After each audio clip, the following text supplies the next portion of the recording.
بسم اللہ الرحمن الرحیم ان المنافقین فی الدرک الاسفل من النار، جہنم کی آگ جو ہے جتنا اوپر درجہ رہے گا اتنی آگ کم ہوگی، اور جتنے نیچے آئیں گے اتنی آگ بڑھتی رہے گی، اتنے درجات کیا ہے بڑھتے رہیں گے، اتنا عذاب سخت ہوتا رہے گا۔ اللہ رب العزت نے کہا ان المنافقین فی الدرک الاسفل من النار، یہ منافقین جو ہے کفر کرنے والے، شرک کرنے والے اوپر درجے میں رہیں گے، اور منافقین سب سے نچلے درجے میں رہیں گے، کیونکہ یہ لوگ اپنے مفاد کے لیے، اپنی چاہت کے لیے اسلام کا استعمال کرتے ہیں اور مسلمانوں کو تکلیف پہنچاتے ہیں۔ اسی لیے جب ہم قرآن و حدیث کا مطالعہ کرتے ہیں تو ہمیں معلوم ہوتا ہے کہ منافقین کی دو طرح کی علامتیں ہیں۔ ایک ہے اعتقادی، یعنی عقیدے کو لے کر ان کی کچھ علامتیں ہیں، اور ایک ہے عملی طور پہ ان کی کچھ علامتیں ہیں۔ اعتقادی کہتے ہیں کہ ایسی علامتیں، بھائیو میں آپ کے سامنے منافقین کی کچھ علامتیں اور کچھ ان کے کردار کو پیش کر رہا ہوں۔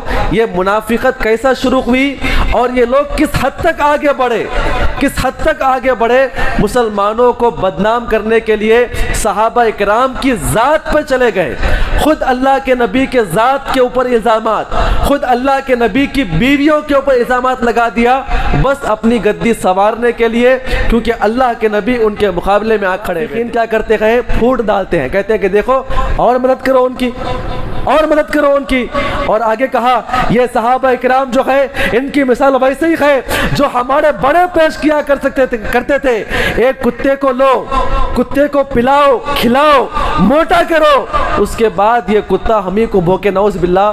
یہ صحابہ اکرام اللہ کے نبی کے لیے اتنی بری مثال کو پیش کیا۔ وہ صاحب رسول سن رہے تھے ان باتوں کو، آگے بیان کرتا ہے۔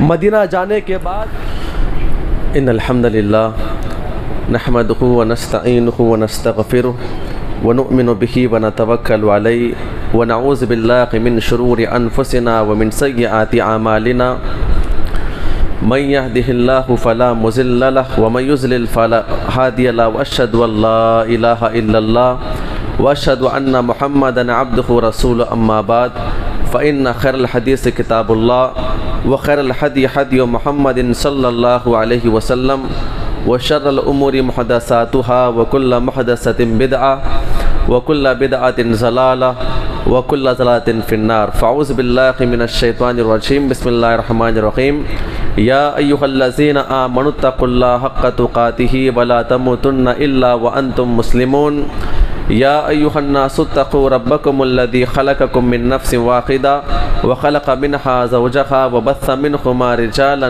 كثيرا ونساء واتقوا الله الذي تساءلون به والأرحام إن الله كان عليكم رقيبا، يا أيها الذين آمنوا اتقوا الله وقولوا قولا سديدا يصلح لكم أعمالكم ويغفر لكم ذنوبكم ومن يطع الله ورسوله فقد فاز فوزا عظيما۔ تمام تعریف و توصیف و کبریائی و بڑائی اللہ سبحانہ و تعالیٰ کے لائق و زیبا ہے، جس نے ہم تمام کو امت محمدیہ میں پیدا ہونے کا شرف بخشا۔ انگن درود و سلام ہو تمام انبیاء کرام پر، بالخصوص جناب محمد رسول اللہ صلی اللہ علیہ وسلم کی ذات مقدسہ پر، جنہوں نے دین اسلام کی تعلیمات کو ہم تک پہنچانے کی خاطر بے شمار تکالیف برداشت کیے۔ محترم حاضرین جمعہ، اس جمعہ کی مناسبت سے جو موضوع متعین کیا گیا ہے، منافقین کا کردار اور ان کی علامتیں، اللہ تعالیٰ سے دعا کریں جو باتیں قرآن و حدیث کی روشنی میں آئے، اللہ تعالیٰ ہم تمام کو عمل کرنے کی توفیق عطا فرمائے۔ منافقین پیارے نبی صلی اللہ علیہ وسلم کے زمانے میں ہوا کرتے تھے۔ منافقین جو ہے ہر موقع پر اسلام کو برباد کرنے، اسلام کو نقصان پہنچانے، مسلمانوں کو تکلیف دینے کے مواقع تلاش کیا کرتے تھے۔ نفاق کسے کہتے ہیں؟ جس سے منافقین بنے ہوئے ہیں۔ نفاق کہتے ہیں کہ اپنے دل کے اندر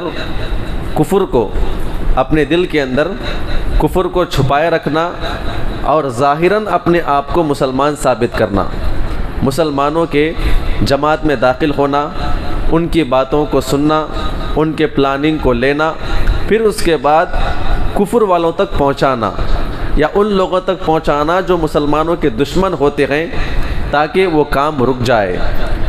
تو منافقین یہ ایسے بڑے گناہ کے مرتکب ہے، اللہ رب العزت نے کہا ان المنافقین فی الدرک الاسفل من النار۔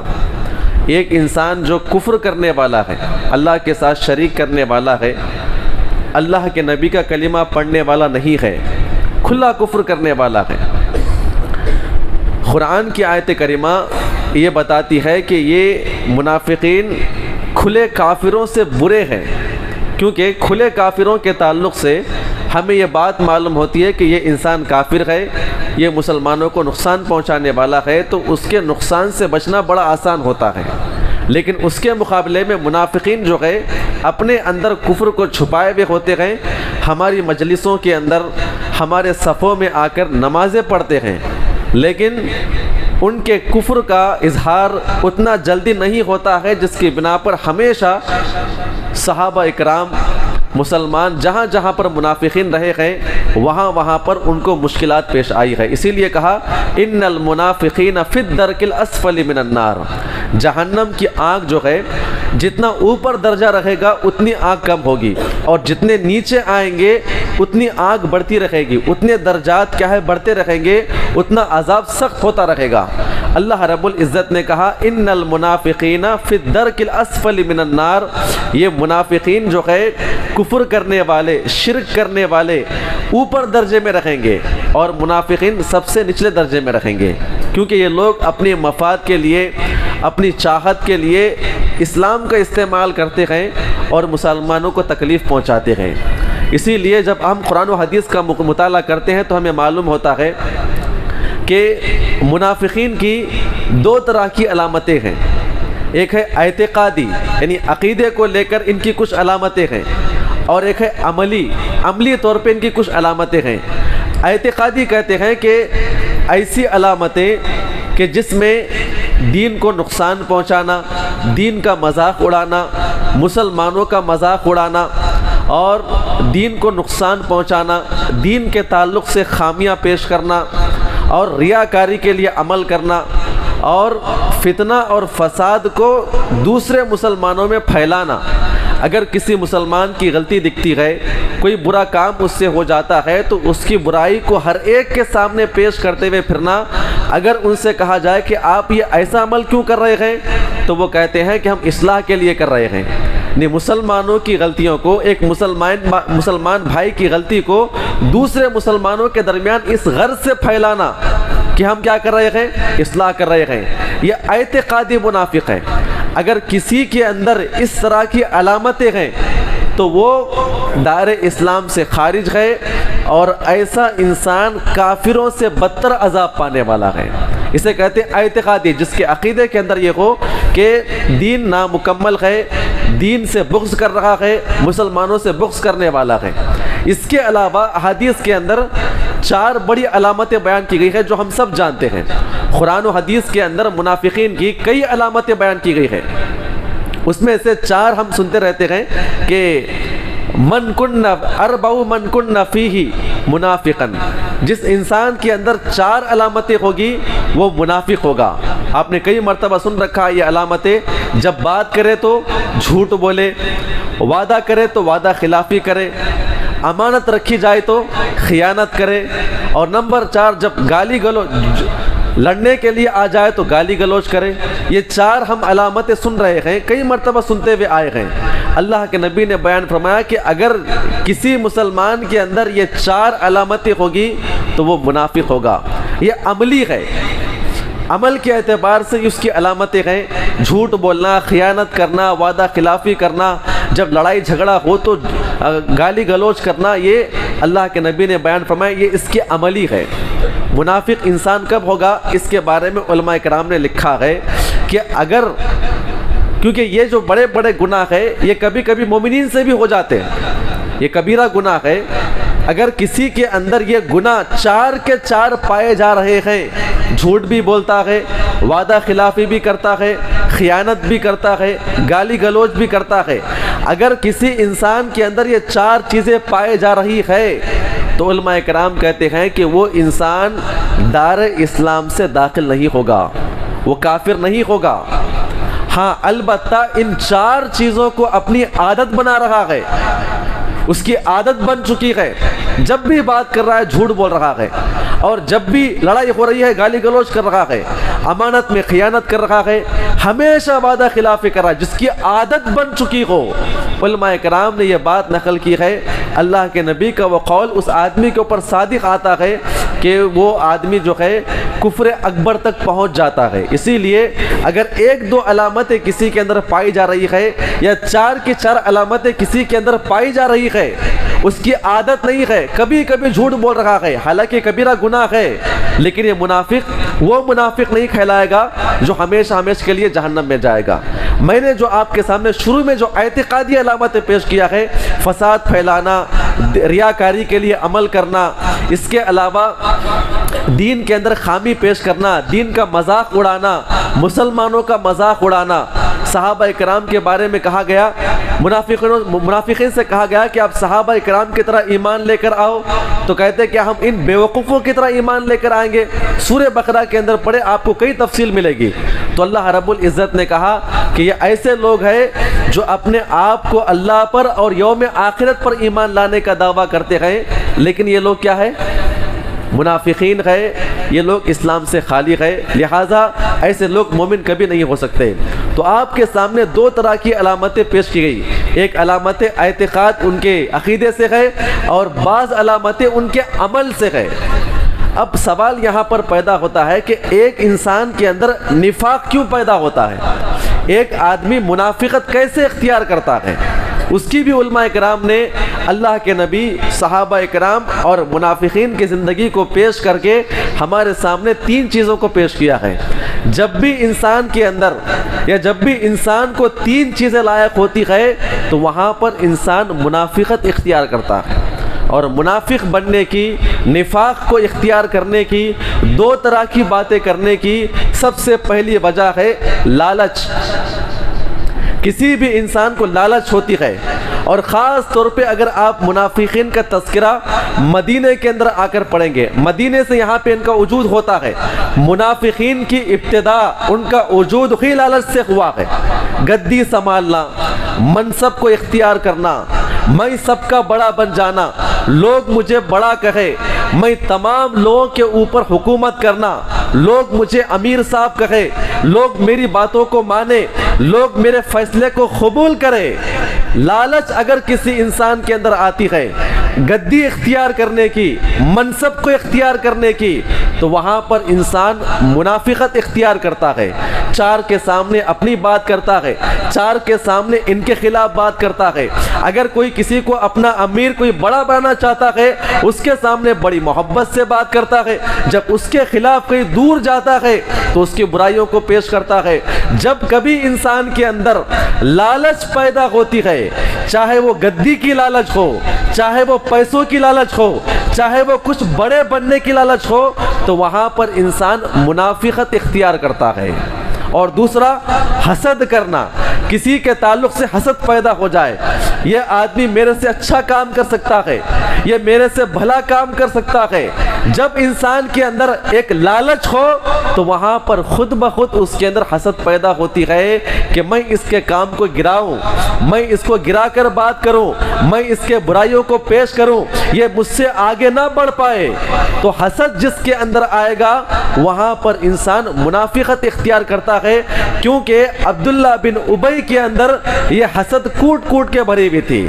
اور علماء کرام نے ایک اور بات نقل کی ہے کہ نفاق کیوں پیدا ہوتا ہے, اس کی ایک اہم وجہ علماء کرام نے باضابطہ جنگ کے احوال کو مطالعہ کرنے کے بعد لکھا ہے, جب بھی آزمائش ان کے اوپر آتی ہے تو وہ لوگ منافقت اختیار کرتے ہیں. اور باضابطہ ہوا بھی ایسا. اللہ کے نبی کے زمانے میں جہاں جہاں پر منافقین کو آزمائش آتی, صحابہ اکرام کے اوپر کافرین ٹوٹ پڑتے, منافقین کی جماعت وہاں پر ہوتی تو وہاں سے ہیلے بہانے کر کے نکل جایا کرتے تھے. جہاں جہاں پر بھی ان کو اپنی جان کا دھوکہ ہوتا, مصیبتیں آنا شروع ہو جاتی تو ان کے سامنے گڑ گڑایا کرتے تھے. وہ دونوں پارٹیوں کو خوش رکھنے کی کوشش کیا کرتے تھے, اور باضابطہ آپ جنگ کے میدان کا مطالعہ کریں گے تو آپ کو معلوم ہوگا جنگ خندق کے موقع پر اور جنگ احد کے موقع پر باضابطہ ان کا معاملہ یہ تھا کہ آپ وہاں سے حملہ کرو، ہم یہاں سے ان کی ہمت کو توڑتے گئے۔ جب آپ ان کے اوپر حملہ کرنے کے لیے آئیں گے تو آپ ہمارے لیے کیا کرنا؟ معافی تلافی کا معاملہ کرنا، صرف آپ مسلمانوں کو مارنا، آپ ہم کو چھوڑ دینا۔ تو علماء کرام نے لکھا ہے جب کسی انسان کو تین حالتیں پیش آتی ہے تو وہاں پر وہ انسان منافقت اختیار کرتا ہے۔ ایک ہے لالچ، اور دوسرا حسد، اور تیسری ہے آزمائش ہے۔ جب آپ مدنی دور سے لے کر اللہ کے نبی صلی اللہ علیہ وسلم کے انتقال تک اگر آپ آئیں گے تو آپ کو معلوم ہوگا کہ منافقین کی ابتدا کیسی ہوئی، اور منافقین کی جو بنیاد رکھی گئی ہے وہ صرف اور صرف لالچ ہے۔ اور ایک انسان عہدے اور منصب کی لالچ میں آگے بڑھتا ہوا چاہتا ہے کہ میں بڑا بنوں، تو وہ بڑا بننے کی چکر میں وہ اتنے بڑے بڑے گناہ کر دیتا ہے اور اس حد تک آگے بڑھ جاتا ہے جس کا آپ اندازہ نہیں کر سکتے۔ میرے بھائیوں، میں آپ کے سامنے منافقین کی کچھ علامتیں اور کچھ ان کے کردار کو پیش کر رہا ہوں۔ یہ منافقت کیسا شروع ہوئی اور یہ لوگ کس حد تک آگے بڑھے، مسلمانوں کو بدنام کرنے کے لیے صحابہ اکرام کی ذات پہ چلے گئے، خود اللہ کے نبی کے ذات کے اوپر الزامات، خود اللہ کے نبی کی بیویوں کے اوپر الزامات لگا دیا، بس اپنی گدی سنوارنے کے لیے، کیونکہ اللہ کے نبی ان کے مقابلے میں آ کھڑے ہوئے تھے۔ معاملہ ایسا تھا، جب آپ عرب کی تاریخ پڑھیں گے تو آپ کو معلوم ہوگا عرب والے ہمیشہ لڑا کرتے تھے، اختلاف کرنا، لڑنا، اور قبیلے اعتبار سے لڑنا، اور اس کے علاوہ جو ان کا اصل مدعا تھا ہم بڑے گئے، فلاں بڑے گئے، وہ سامنے والا چھوٹا خاندان والا ہے، اس طرح کی بنا پہ وہ لوگ لڑا کرتے تھے۔ ان کی بڑی تاریخ ہے۔ اور زندگی میں ایک مرتبہ باضابطہ مدینے والے عبداللہ بن ابی جو کہ رئیس المنافقین ہے، منافقوں کا کیا تھا، یہ سردار تھا، اس کی بات پہ متفق ہو رہے تھے۔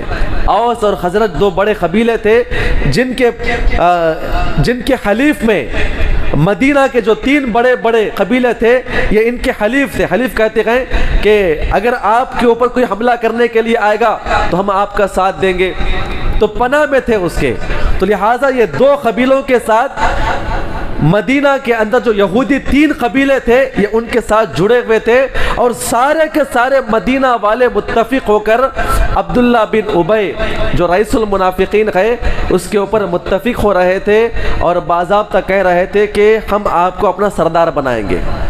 اور خود عبداللہ بن ابی کے کچھ ماننے والے تھے، ہر جگہ ہوتا ہے نا ایسا، ماننے والے تھے، اس کے اوپر جان چھڑکنے والے تھے، باضابطہ آ کے کہا کرتے تھے اے عبداللہ، لوگ آپ کے بارے میں باتیں کر رہے ہیں، آپ کو لوگ اپنا امیر بنائیں گے، آپ کو اپنا بادشاہ بنائیں گے، جیسے لوگ کے بڑے بڑے بادشاہ ہوتے ہیں، یمن کا کوئی اپنا بادشاہ ہے، روم جن کی اپنی سلطنت ان کا بادشاہ ہے، ایران ان کی اپنا بادشاہ ہے، لہٰذا مدینے والے بھی آپ کو اپنا بادشاہ بنائیں گے، اور کچھ لوگ آ کر اس کے سر کا ماپ لے کر جاتے ہیں کہ اسے کیا کریں گے، تاج بنا کر اس کو پہنائیں گے، اپنا بادشاہ بنائیں گے۔ یہ اس وقت کا دور تھا جب آپس میں باتیں چل رہی تھی، اور اس کے ماننے والے اس کی بڑی تعریف کیا کرتے تھے، اب بادشاہ بن جائیں گے، آپ کا تخت سنوارا جائے گا، آپ بڑے بن جائیں گے، اس طرح کی باتیں کیا کرتی تھی، اور اسے دلی خوشی ہوتی تھی کہ ہاں اب مجھے بڑا بننا ہے، اس نے طے کر دیا تھا۔ اس کے بعد اللہ رب العزت نے جناب محمد رسول اللہ صلی اللہ علیہ وسلم اور صحابہ کرام کو حکم دیا کہ آپ مکہ سے مدینہ کے پاس کیا ہے، ہجرت کر کے آ جائے۔ تو اللہ کے نبی صلی اللہ علیہ وسلم جب ہجرت کر کے وہاں پر آئے، کچھ صحابہ کرام اسلام قبول کیے تھے اور اسلام کا بول بالا ہوا، تو لوگوں نے کہا کہ جب اللہ کے نبی ہمارے درمیان موجود ہو، اتنی بڑی شخصیت اللہ کے نبی کے ہوتے ہوئے اس کی کیا اوقات ہے، اس کو کیا بنائیں گے؟ تو لوگ کس پہ متفق ہو گئے؟ جناب محمد رسول اللہ صلی اللہ علیہ وسلم کے اوپر متفق ہو گئے، آپ کو اپنا امیر، آپ کو اپنا فیصل بنا لیا۔ بڑی لمبی تاریخ ہے۔ عبداللہ بن ابی کے دل کے اندر یہ بات آئی، کہیں نہ کہیں یہ اللہ کے نبی آنے کی بنا پر اللہ کے نبی آنے کی بنا پر میری گدی چلی گئی، میرا منصب چلا گیا، اسے اسلام سے کچھ لینا دینا نہیں تھا۔ اسلامی تعلیمات، یہ قرآن، یہ نماز، یہ روزہ، یہ زکوٰۃ، یہ حج، اس سے کوئی تعلق نہیں تھا۔ بس کیا تھا اس کے ذہن کے اندر؟ یہ جب سے اللہ کے نبی آئے گئے میری گدی چلی گئی ہے، میرا منصب ختم ہو چکا ہے، میرا وقار چلا گیا ہے، لہٰذا اسی دن سے اس نے تہیہ کر لیا جب بھی موقع ملے گا میں مسلمانوں کے خلاف کیا کروں گا؟ برا قدم اٹھاؤں گا، مسلمانوں کے خلاف اپنا قدم اٹھاؤں گا، دشمنوں کا ساتھ دوں گا۔ اس نے باضابطہ کیا کیا؟ یہ تہیہ کر لیا۔ آپ غور کریں، صحابہ اکرام کی جماعت باضابطہ مدینے کے اندر آ کر جب سکون وہاں پر سکون پذیر ہوئی، مدینے کے اندر رہنے لگی، تو آپ غور کریں تو سب سے پہلا خط ابو جہل کا کس کے نام پہ آتا ہے؟ رئیس المنافقین عبداللہ بن ابی کے نام پہ آتا ہے۔ یہ جنگ بدر ہونے کے اسباب میں سے یہ سب سے پہلا سبب ہے۔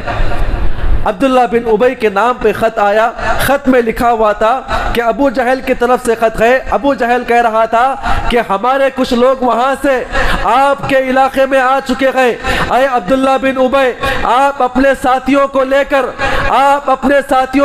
کر ان مسلمانوں کو قتل کر دے، وہاں سے آپ نکال دے۔ اگر آپ یہ کام نہیں کریں گے، آپ مسلمانوں کے خلاف اقدام نہیں کریں گے، تو ہم مکہ سے آ کر ہم سب سے پہلے آپ کے اوپر حملہ کریں گے۔ تو سب سے پہلے کافروں کی باتوں کو سن کر اور آنکھ پہل رہی تھی اور کافر کہہ رہے تھے آپ آگے بڑھے، ہم آپ کے ساتھ ہیں، ان کو کفار مکہ کا ساتھ مل گیا۔ تو باضابطہ عبداللہ بن ابی نے اپنے ساتھیوں کو لے کر صحابہ اکرام کے خلاف جنگ کرنے کے لیے نکل پڑا۔ نبی صلی اللہ علیہ وسلم کو اس بات کا علم ہوا، اللہ کے نبی نے بڑی حکمت عملی کے ساتھ وہاں پہ آگ بجھائی، سارے لوگ اپنے اپنے اعتبار سے وہاں پہ ٹھنڈے پڑ گئے۔ پھر اس کے بعد اس نے اسلام قبول نہیں کیا۔ ایک مرتبہ کا واقعہ، سعد ابن عبادہ، یہ صحابی رسول بیمار پڑے، نبی علیہ السلام اپنے گدھے کے اوپر سوار ہو کر وہ صحابی رسول سے ملاقات کرنے کے لیے گئے۔ اس صحابی رسول کے گھر کے باہر عبداللہ بن ابی اپنے ساتھیوں کے ساتھ بیٹھا ہوا تھا۔ نبی صلی اللہ علیہ وسلم اس کے پاس سے گزر رہے تھے، تو چونکہ جب گدھا چلتا ہے تو پیروں سے دھول نکلتی ہے، ریگستانی علاقہ نکلتی ہے، تو اس نے کیا کیا؟ اپنے چہرے کے اوپر پٹی ڈال لیا اور ڈال کر کہتا ہے اے اللہ کے نبی صلی اللہ علیہ وسلم، اے محمد آپ یہ گرد و غبار نہ اڑائیے ہمارے اوپر، ہم کو تکلیف ہوتی ہے۔ اللہ کے نبی صلی اللہ علیہ وسلم نیچے اتر گئے اور نیچے اترنے کے بعد ان کی مجلس میں آ کے قرآن کی تلاوت کرنے لگے، ان کو دین کی دعوت دینے لگے۔ جب آپ نے قرآن کی تلاوت مکمل کر دی تو عبداللہ بن ابی نے کہا آپ ہمارے سامنے قرآن کی تلاوت نہ پیش کریں، آپ اپنا دین ہمارے سامنے پیش نہ کریں، آپ چلے جائیے یہاں سے۔ اگر آپ کو قرآن پڑھنا ہی ہے تو آپ نے گھر میں بیٹھ کے پڑھیے، آپ یہاں پر کیوں پڑھ رہے ہیں؟ یہ بھولے بھائی لوگوں کیوں بہکا رہے ہیں؟ اس نے اس حد تک اس بات کو بیان کیا، اسے اس بات کا علم تھا کہ اللہ کے نبی کے اوپر کفار مکہ کبھی بھی حملہ کر سکتے ہیں، لہٰذا ہم ان کا ساتھ نہ دیں۔ آپ غور کریں، جب جنگ بدر ہوئی صحابہ اکرام جیت گئے، تب عبداللہ بن ابی جو منافقین تھا اس کو معلوم پڑ گیا کہ نہیں، جو سپر پاور طاقت تھی مکہ کی وہ ہار کے نکل گئی ہے، یہ 313 صحابہ اکرام جو مٹھی بھر جماعت تھے یہ کامیاب ہو گئے ہیں۔ تو اس نے اپنا بچاؤ کرنے کے لیے، اب اگر میں اللہ کے نبی کی کھل کی مخالفت کروں گا، کیونکہ جنگ کرنے کے لیے میں آگے آیا تھا، اللہ کے نبی خاموش ہو گئے تھے، اب اگر میں آگے آؤں گا تو کیا کریں گے لوگ؟ مجھے قتل کر دیں گے۔ اپنے بچاؤ کے لیے اس نے کیا کیا؟ بہتری اسی میں ہے میں اسلام قبول کر لوں، سب کے سامنے اسلام قبول کیا اور اپنے ساتھیوں کو حکم دیا کہ آپ اسلام قبول کر لیں۔ مورخین نقل کرتے ہیں ان کی 300 کی تعداد تھی، کتنی؟ 300 ان کے مرد حضرات تھے اور 70 منافقات تھی، عورتوں میں 70 عورتیں تھی، یہ سب بیک وقت اسلام قبول کر لیے اور بڑی بڑی پلاننگیں ان کے درمیان ہوا کرتی تھی. جب بھی موقع ملے گا مسلمانوں کو کیا کریں گے؟ ہلاک و برباد کریں گے, ایذا پہنچائیں گے. ان کی منافقت اور آگے بڑھ رہی تھی. جب معاملہ آیا جنگ احد کا معاملہ, بڑی پلاننگ کے ساتھ آپ غور کریں, سب صحابہ کرام بیٹھ کے مشورہ کر رہے تھے, اللہ کے نبی بھی وہاں پہ موجود تھے. اب دیکھیے یہ جو حالات چل رہے ہیں, میں جو آپ کو پیش کر رہا ہوں, یہاں پہ منافقین چاہتے ہیں کیسے نہ کیسے کسی نہ کسی بہانے سے مسلمانوں کو قتل کروا دے, جان تک ختم کرنے کے در پہ آ جاتے ہیں. یہ کوئی معمولی نہیں ہے منافقین.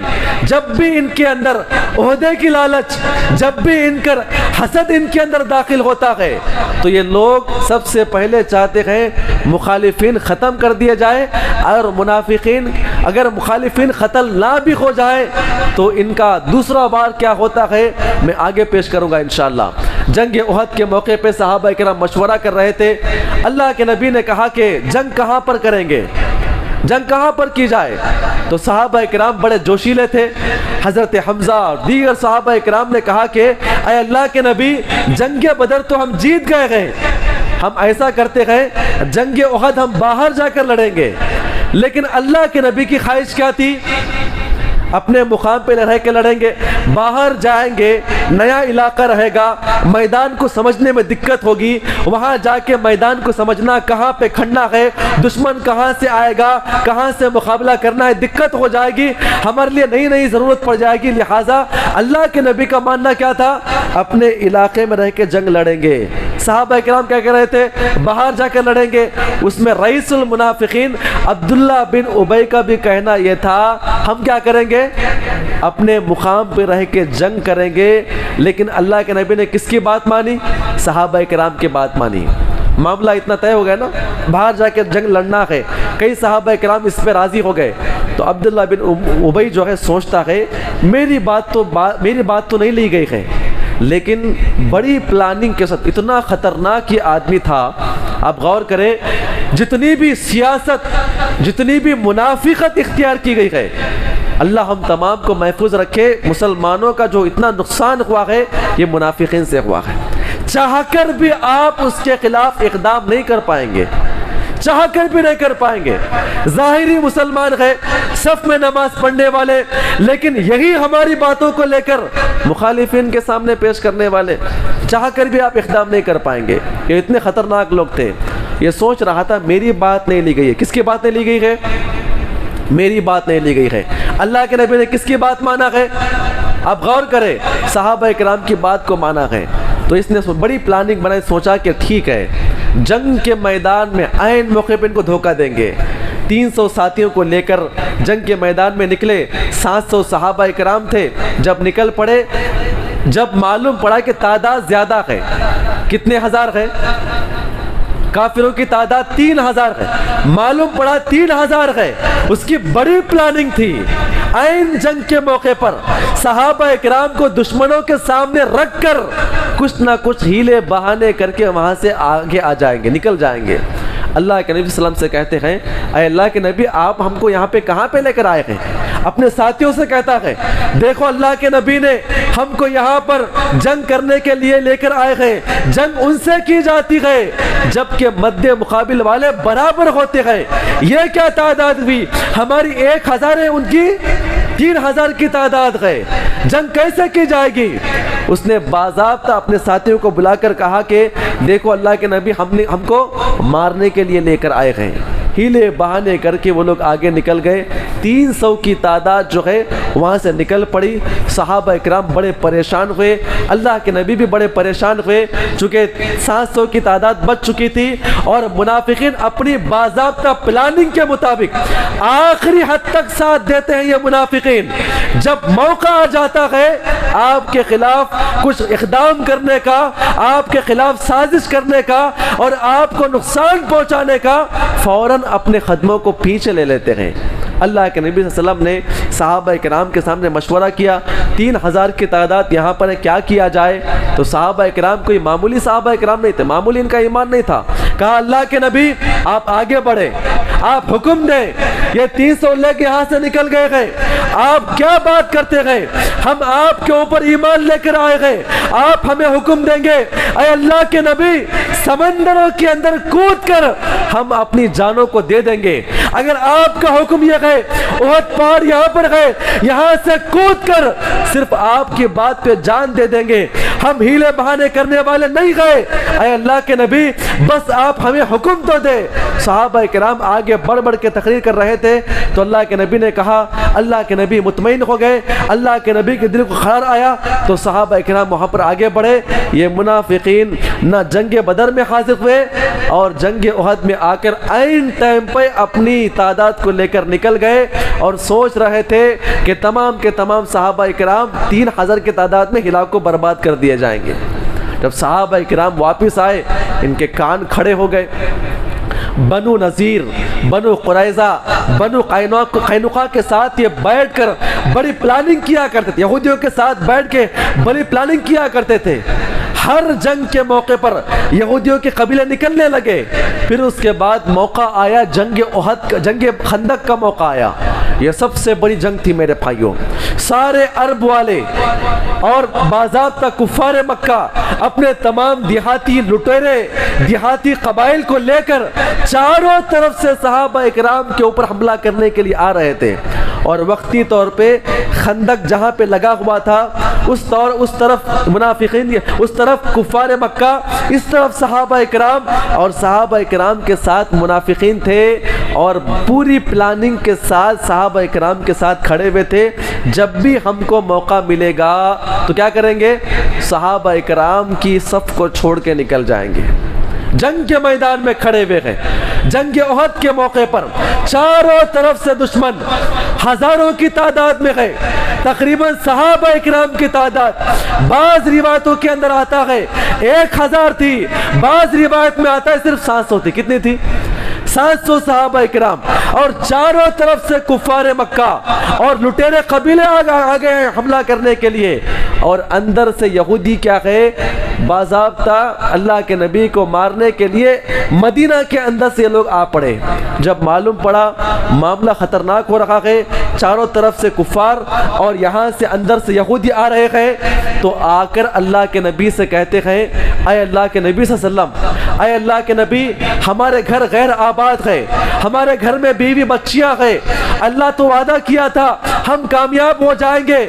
آپ کہہ رہے تھے گن مارتے ہوئے بڑا پتھر نکل کر آیا تھا ہم کامیاب ہو جائیں گے. یہ کون سا کامیابی ہے؟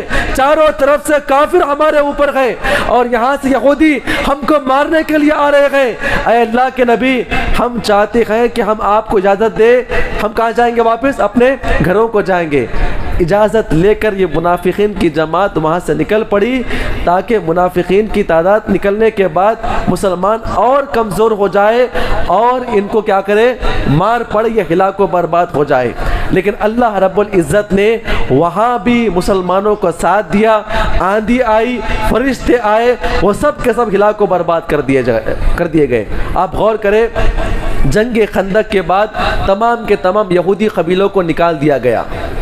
اب یہاں پر باضابطہ منافقین، کفار مکہ اور یہودی یہ تینوں آپس میں بیٹھ کر یہ فیصلہ کرتے ہیں جہاد کے میدان میں جہاں جہاں پر آپ کو موقع ملا آپ قتل نہیں کر پائے، ہلاک و برباد نہیں کر پائے، اور ہم کو جہاں جہاں موقع ملا ہم نے ان کا ساتھ چھوڑا، ان کی ہمتوں کو توڑا، لیکن تب بھی کیا ہے؟ مسلمان کامیاب ہو گئے. اب کرنا کیا ہے؟ وہی کیا جو آج انگریز مسلمانوں کے ساتھ کرتے ہوئے آئے ہیں، ڈیوائیڈ اینڈ رول. کہا کہ سب لوگ آپس میں بڑی میٹنگ قائم کی گئی. اب مسلمانوں کو جو ہے ختم کرنا ہے، ان کو نیز تو نابود کرنا ہے. ان کو معلوم ہو گیا تھا جنگ بدر میں اور جنگ خندق میں اللہ تعالیٰ کی مدد آسمانوں سے دیکھ کر ان کو اس بات کا علم ہو گیا تھا قیامت کی صبح تک اگر مسلمانوں کو ہلاک و برباد کرنا ہے تلوار، تیر اور لشکر کے دم پہ ہلاک و برباد نہیں کر سکتے. کیوں؟ وجہ کیا ہے؟ یہ لوگ آپس میں متحد ہیں، یہ لوگ آپس میں متحد ہیں. اب غور کریں اس بات کو میں جو کہہ رہا ہوں آپ کے سامنے. یہ آپس میں متحد ہے۔ جب تک مسلمان آپس میں جماعت و جمعیت کے ساتھ جڑ کر کام کریں گے وہ بڑے بڑے کارنامے کر سکتے ہیں، اور جہاں پر اختلاف ہوگا، جہاں پر پھوٹ ہوگا، اور جہاں پہ پھوٹ ڈالنے والے آئیں گے، جہاں اچھا کام کرنے والوں کے خلاف نکتہ چینی کرنے والے آئیں گے، انتشار پیدا کرنے والے آ جائیں گے، آپ غور کریں میرے بھائیو، وہاں پر دینی کام بیٹھ جاتا ہے، فتنے فساد وہاں پہ شروع ہوتے ہیں۔ کیا معاملہ ہوا معلوم آپ کو؟ کیا میٹنگ قائم کی گئی؟ اختلاف ڈال دیا جائے گا، ان کے ذات کے اوپر عمل کے حملہ کیا جائے گا، ہر ممکن کوشش کر کے ان کے درمیان پھوٹ ڈالا جائے گا، اور جب بھی موقع ملے گا پھوٹ ڈالیں گے اور فتنے میں کیا کریں گے؟ ان کو ملحوظ کر کے رکھیں گے۔ آپ غور کریں، عبداللہ بن ابی کہتا ہے میں وہ کام کروں گا، کیا کروں گا؟ میں وہ کام کرتا ہوں جہاں پر جس جماعت کے اندر پھوٹ پڑتا ہے وہاں پر دعوتی کام رک جاتا ہے۔ آپ کو یقین نہ آئے، جا کر آپ مدینہ کی تاریخ پڑھیں۔ عبداللہ بن ابی نے کہا کہ میں اس کا ذمہ لیتا ہوں، آج سے میں کیا کروں گا؟ صحابہ کرام کے درمیان پھوٹ ڈالوں گا تو کام بھی رکے گا، اور صحابہ کرام آپس میں کیا کریں گے؟ آپس میں لڑیں گے، اختلافات میں پڑ جائیں گے، آپس میں جب جنگ کے لیے آ جائیں گے تو کیا ہوگا؟ ان کی عزتیں ختم ہو جائے گی۔ اس نے باضابطہ پلاننگ کی اور سوچ رہا تھا جب بھی موقع ملے گا کیا کرے گا؟ وہ پھوٹ ڈالے گا۔ اب آپ غور کریں، یہاں پر ایک منافق جو ہے جماعت اور جمعیت کے درمیان اتحاد جہاں پر ہوتی ہے، پھوٹ ڈالنے کے لیے کس حد تک آگے بڑھ سکتا ہے؟ ایک واقعہ پیش آیا عرب کے اندر، ذرا غور سے سنیں کتنی اہم بات ہے۔ زید ابن حارثہ رضی اللہ تعالیٰ عنہ، اللہ کے نبی نے حکم دیا، کیا حکم دیا تھا؟ کہ آپ زینب سے شادی کر لیں۔ شادی کی گئی، معاملہ نہیں بن پایا اور طلاق ہو گیا۔ کیا ہو گیا؟ طلاق ہو گیا۔ اللہ کے نبی صلی اللہ علیہ وسلم نے اللہ کے حکم سے حضرت زینب سے آپ نے شادی کر لیا۔ شادی کرنے کے فوری بعد رئیس المنافقین عبداللہ بن ابی کو دو بڑے بہانے مل گئے مسلمانوں کے درمیان پھوٹ ڈالنے کے لیے۔ پھوٹ کیسے ڈالتے دیکھیے آپ، غور کریں آپ۔ اس نے کہا کہ اللہ کے نبی نے زینب سے شادی کی ہے۔ سب سے پہلی بات یہ تھا کہ عرب کا جو ماحول تھا، عرب کے اندر کیا تھا؟ عرب کا ماحول یہ تھا کہ اگر آپ نے کسی بچے کو اڈاپٹ کیا ہے، کسی بچے کو پال رہے ہیں، وہ بچہ بڑا ہو رہا ہے، بڑا ہونے کے بعد آپ نے شادی کیا اس بچے کی، اس کی جو بیوی ہے آپ کی، اب غور کریں عرب کا معاملہ کیا تھا کہ اگر کوئی کسی بچے کو پال لیتا ہے، اسلام کا معاملہ ہے کہ آپ اس کے سسر نہیں بن سکتے کیونکہ وہ آپ کا حقیقی بیٹا نہیں ہے۔ ان کا معاملہ کیا تھا کہ اگر آپ کسی کو پال رہے ہیں، اس کی بیوی حقیقی بیٹے کی طرح سسر کے لیے کیا ہوتی ہے؟ حرام ہو جاتی ہے۔ یہ عرب کا ماحول تھا، اور منہ بولے بیٹے کی بیوی سے شادی کرنا عرب کے اندر کیا تھا؟ بڑا جرم تھا، لیکن اسلام کے اندر یہ جرم نہیں تھا۔ آپ نے کسی بچے کو پالا ہے، اس کی بیوی سے آپ کو پردہ کرنا، وہ بیوی آپ سے پردہ کرے گی، اس کی بیوی آپ سے پردہ کرے گی۔ جس بچے کو آپ نے پالا ہے وہ بالغ ہو گیا ہے، آپ کی بیوی اس سے پردہ کرے گی، آپ کی بچیاں اس سے پردہ کرے گی۔ یہ اسلام کا قانون ہے۔ جب معاملہ ہوا، دونوں کے درمیان خلا ہوا، اللہ نے حکم دیا اے اللہ کے نبی صلی اللہ علیہ وسلم آپ زینب سے شادی کر لیں۔ اللہ کے نبی نے شادی کر لیا، اور یہ عرب کے درمیان یہ سب سے پہلے انوکھی بات تھی۔ اور دوسری بات کیا تھی؟ دوسری بات یہ تھی کہ حضرت زینب اللہ کے نبی کی کتنی؟ 5ویں بیوی تھی۔ کتنی بیوی تھی؟ 5ویں بیوی تھی۔ اب یہ دو بڑے موقع مل گئے، اس نے اپنے ساتھیوں کو بلایا، باضابطہ میٹنگ قائم کی، عرب کے لوگوں میں یہ باتیں پھیلانا شروع کر دیا، دیکھو اللہ کے نبی صلی اللہ علیہ وسلم اپنی بہو سے شادی کرتے ہیں، بہو سے نکاح کر رہے ہیں، یہ کس حد تک گرے ہوئے ہیں، نعوذ باللہ، اس طرح کی باتیں کرنا شروع کیا۔ اور دوسری بات، اللہ کے نبی اپنے آپ کو نبی کہنے والے عام مسلمانوں کو 4 شادیاں کرنے کا حکم دیتے ہیں، اور خود کے لیے 5 شادیاں کر رہے ہیں۔ یہ کیسے نبی ہے, ان کو شادی کرنے کی کیا ضرورت پڑی ہے؟ نعوذ باللہ یہ اپنے من کے لیے شادی کر رہے ہیں. اس سے بڑھ کر کچھ لوگوں نے اور یہ فتنہ فساد پھیلا کر کہا کہ اللہ کے نبی صلی اللہ علیہ وسلم ایک مرتبہ زید کے گھر میں داخل ہوئے, زید کے بیوی کو دیکھا, اس کے بیوی کو حسن کو دیکھنے کے بعد آپ اس کی محبت میں گرفتار ہو گئے. نعوذ باللہ. جب زید کو معلوم پڑا اللہ کے نبی میری بیوی کی محبت میں گرفتار ہو چکے ہیں, تو زید نے کیا کیا؟ اپنے بیوی کو طلاق دے دیا, جس کی بنا پہ اللہ کے نبی نے شادی کر لیا. نعوذ باللہ. یہ منافقین اس طرح کی باتیں گڑ گڑ کے پیش کر رہے تھے. صحابہ کرام نے دعوتی کام چھوڑ کر بس اسی باتیں میں لگے ہوئے تھے. اللہ کے نبی کے سامنے آ کے سوال کرنا, یہ کیسا معاملہ ہوا؟ یہ 5ویں شادی آپ نے کر لیا. منافقین کہتے ہیں کہ یہ معاملہ ہے, وہ معاملہ ہے. پورے مدینہ کے اندر ہر گھر کے اندر یہی باتیں ہو رہی تھی. دعوتی کام چھوٹ گیا اور صحابہ کرام جو ہے اسی فتنے میں پڑے ہوئے تھے. اللہ کے نبی نے 5ویں شادی کر لی. نعوذ باللہ. منافقین کہتے ہیں ایسا معاملہ ہوا. عرب کے اندر جو یہودی, جو کچھ لوگ باقی تھے مدینہ کے اندر, جو جلا وطن نہیں کیے گئے تھے, اپنے اپنے گھروں کے اندر باقی تھے, وہ لوگ آپس میں باتیں کیا کرتے تھے. آپ تو اللہ کے نبی کی بات مانتے ہیں, اللہ کے نبی نے ایسا کیا, اللہ کے نبی نے ویسا کیا. دیکھیے منافقین جو ہوتے ہیں دعوتی کام کو روکنے کے لیے باضابطہ شیطان ان کا استعمال کرتا ہے. یہ ذات کے اوپر بیوی بچوں تک حملہ کر دیتے ہیں تاکہ آپ کا کام رک جائے. یہ پہلا معاملہ تھا جو منافقین کو موقع ملا صحابہ کرام کے درمیان کیا کرے, پھوٹ ڈالی جائے. یہ 2 بڑے مسئلے اٹھائے اور پورے مدینہ کے اندر ہی چرچا ہو رہا تھا. اللہ کے نبی نے 5ویں شادی کی, ہم کو 4 شادی کرنے کا حکم دیتے ہیں. اور عرب کے اندر معاملہ کیا ہے؟ اور یہ بات صرف مدینہ کے اندر نہیں, مکہ کے اندر, قرب و جوار کے اندر پھیلنے لگی کہ ہم نے سنا ہے اللہ کے نبی نے ایسا کیا ہے, اللہ کے نبی نے ویسا کیا ہے. فتنہ و فساد پھیلتا ہے, دعوتی کام رکتا ہے, لوگ آپس میں تذکرے کرنا شروع کر دیتے ہیں. کئی مثالیں ہیں میرے بھائیوں. ایک اور مثال پیش کرتا ہوں تاکہ بات واضح ہو جائے. انشاءاللہ بقیہ مضمون آگے اگلے جمعہ آپ کے سامنے پیش کریں کہ یہ منافقین کتنے خطرناک ہوتے ہیں.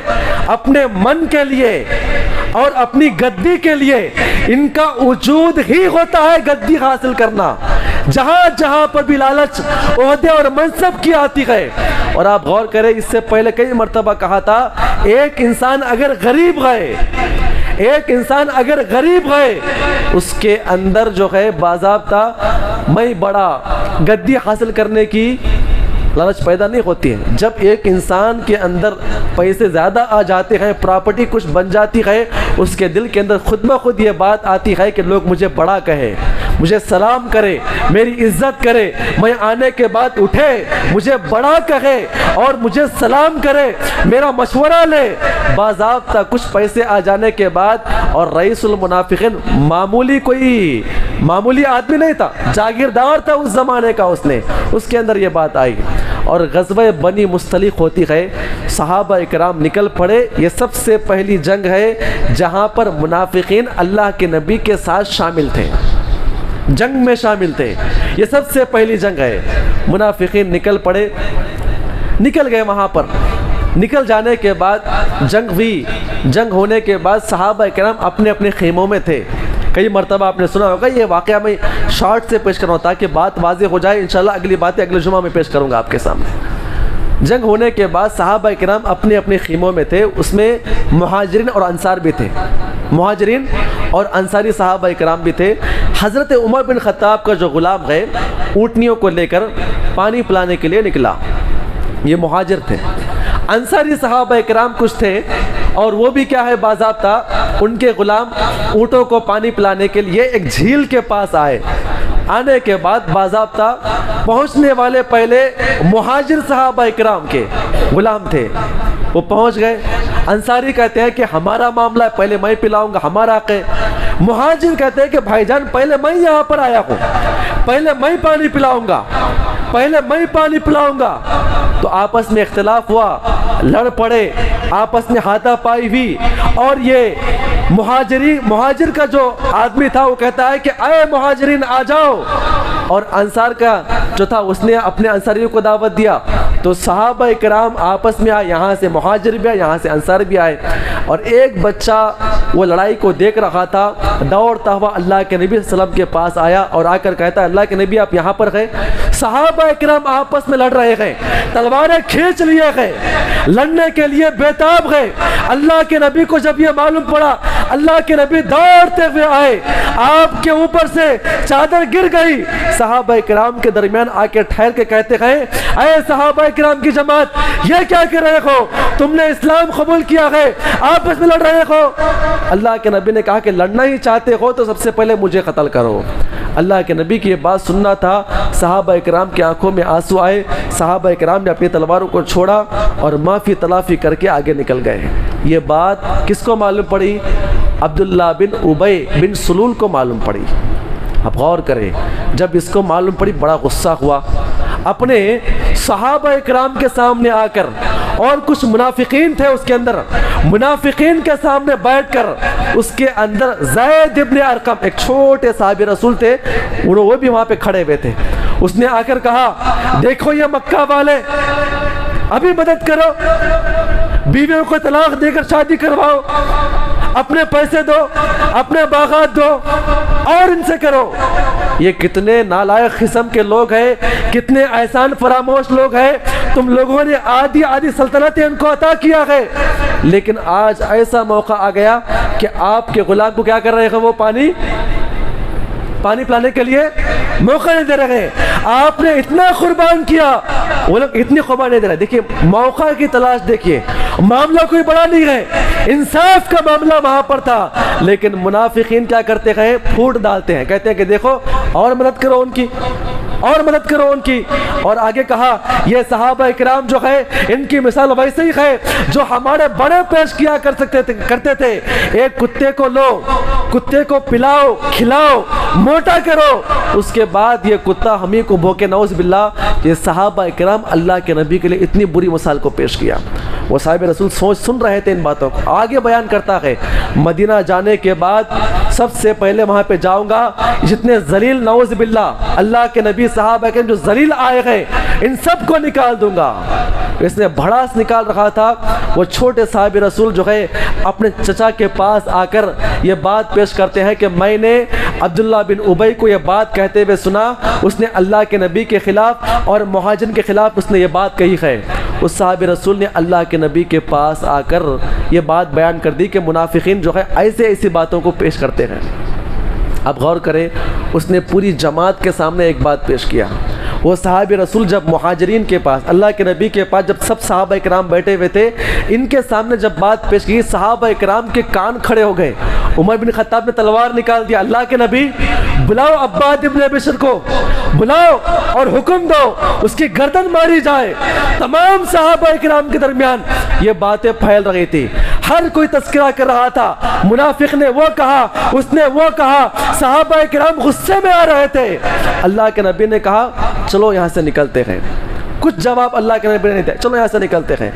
اللہ کے نبی کی حکمت عملی دیکھ لیجئے آپ، اللہ کے نبی یہاں سے نکل پڑے۔ صحابہ کرام آ کر کہتے ہیں اللہ کے نبی یہ آپ کے نکلنے کا وقت نہیں ہے، جب آپ سفر کرتے ہیں سفر کرنے کا وقت نہیں ہے، آپ سفر کیوں کر رہے ہیں؟ کہا کہ میرا حکم ہے آپ سفر کرتے نکل جاؤ۔ اللہ کے نبی نے صحابہ کرام کو مسلسل سفر کرنے کا حکم دیا۔ 2 رات اور 1 دن تک صحابہ کرام سفر کرتے رہے، ان کو رکنے کا موقع نہیں دیا، بات کرنے کا موقع نہ دیا، صرف چلنے کا حکم دیا۔ 2 رات اور 1 دن سفر کرنے کے بعد صحابہ کرام تھک کے چور ہو گئے اور جہاں پر سو گئے وہیں پہ صحابہ کرام کیا ہے نیند لگ گئی اور وہ واقعہ بھول گئے۔ اللہ کے نبی، علماء کرام آگے بیان فرماتے ہیں اللہ کے نبی نے جو وہاں پہ ان کو چلنے کا حکم دیا تھا، ان کی کیا بات تھی، حکمت کیا تھی؟ اگر یہ صحابہ کرام کو ایسے ہی چھوڑ دیں گے تذکرے کرنا شروع ہو جائیں گے۔ اللہ کے نبی کو اس نے ایسا کہا، عمر بن خطاب غصے میں آ جائیں گے، 4 کو معلوم ہو جائے گا یہاں پر بھی منافق جو اپنے آپ کو مسلمان کہتے ہیں اور یہاں پر مسلمان اپنے آپ کو کہتے ہیں، یہ لوگ آپس میں اختلاف کر دیں گے، اور یہ بات عمر بن خطاب کو معلوم ہو چکی ہے۔ اللہ کے نبی نے کہا چلو یہاں سے نکل پڑے، اور کوئی آپس میں بات نہیں کرے گا۔ 2 دن اور 2 رات اور 1 دن گزرنے کے بعد صحابہ کرام وہ بات کیا ہے بھول گئے۔ اللہ کے نبی صلی اللہ علیہ وسلم اور آگے بڑھے، جب مدینہ پہنچے تو آپ غور کریں، عبداللہ بن ابی کو یہ بات معلوم پڑی، عبداللہ بن ابی کو یہ بات معلوم پڑی کہ اس بچے نے اللہ کے نبی کو کیا کیا ہے، جا کے میری باتوں کو لگا دیا ہے۔